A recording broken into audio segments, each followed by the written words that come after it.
Vous écoutez Les éclaireurs de dialogue, je suis Marion, bienvenue à vous.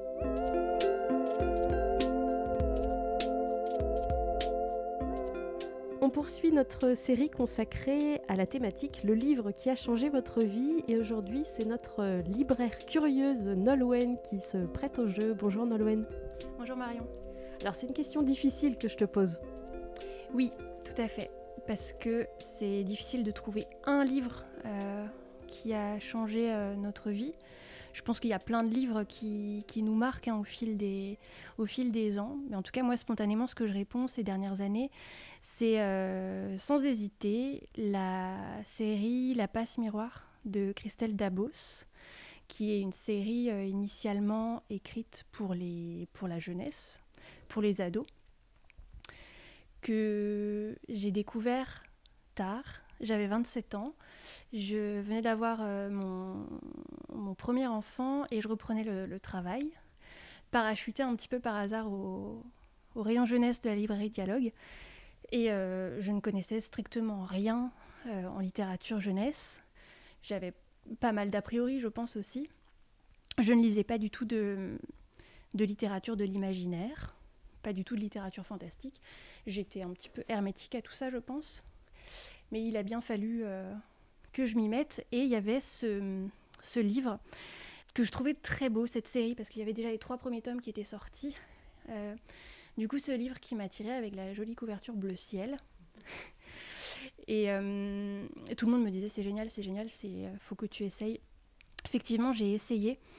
Et dès les premières pages, en fait, ça a été comme une... c'est peut-être un mot... un petit peu grand que j'utilise, mais comme une révélation, parce que ça m'a vraiment ouvert les portes d'une partie de moi que je ne soupçonnais pas exister. Ça m'a ouvert les portes sur un imaginaire, sur plein de mondes en fait, plein de possibilités, et ça m'a amenée ailleurs. Dans le sens où, comme souvent, la littérature jeunesse, c'est une littérature qui est très intense, qui nous provoque des émotions qui sont fortes, et en même temps, ça nous invite à voyager, ça nous invite à réfléchir, parce que sous couvert de créer un monde imaginaire, ça soulève quand même des questions sur notre réalité. Et donc, surtout, ça m'a permis de voyager, de vraiment couper avec la réalité de mon quotidien. Je revenais à la librairie après un long moment de pause et j'étais devenue une jeune maman. C'était pas forcément quelque chose d'évident et c'était très compliqué de couper avec ces nouvelles responsabilités. C'était difficile pour moi de me retrouver aussi dans la littérature, dans les textes que je pouvais lire auparavant. Et La Passe Miroir m'a permis de faire table rase, de m'ouvrir vraiment sur un nouveau monde, sur un nouvel imaginaire, et ça me permettait de poser ma tête sur la table de chevet, ou peu importe où en fait, de me laisser porter, de me laisser guider, et c'était reposant. Alors s'il fallait parler de ce livre plus en détail, comment est-ce que tu pourrais donner envie à d'autres de le découvrir ? Alors, c'est un univers qui est très dense. On débarque donc on est dans un univers qui ne ressemble pas du tout au nôtre. On peut imaginer qu'il y a des arches qui volent comme ça, et chaque arche a son identité propre. Nous, on débarque sur Anima et on rencontre Ophélie. Ophélie, c'est l'héroïne de cette saga en 4 volumes. Ophélie, elle a 2 particularités. La première, c'est qu'elle peut voyager en passant à travers les miroirs, très pratique. Et son second pouvoir, c'est qu'elle peut lire le passé en touchant des objets.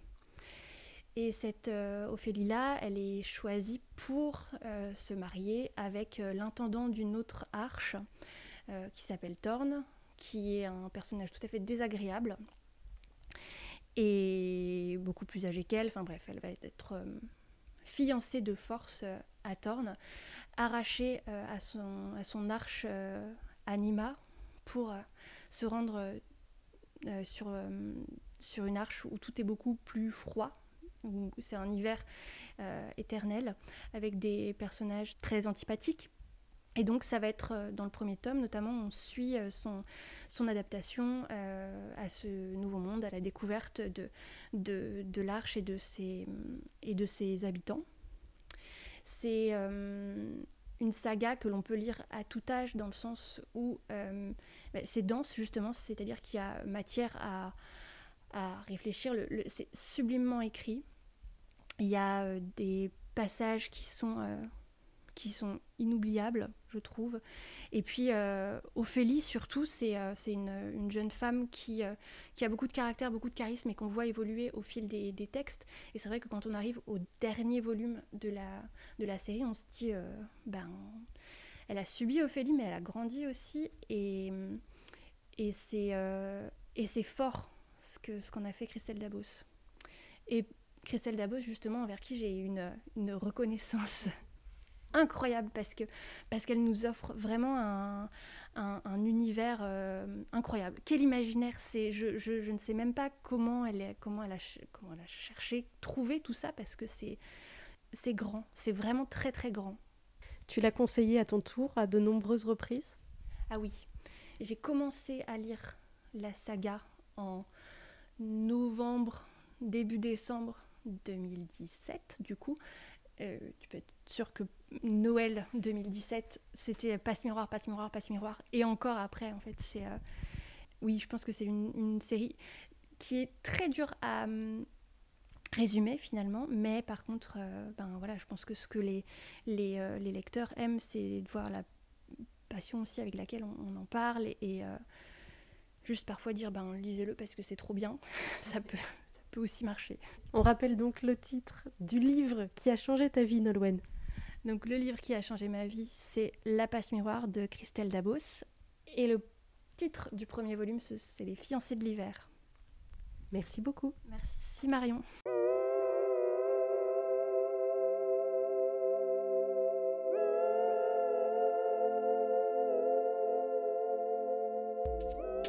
Les éclaireurs de dialogue, c'est déjà fini pour aujourd'hui. Et si vous aussi, vous avez envie de nous partager les lectures qui ont changé votre vie, n'hésitez pas à commenter ce podcast.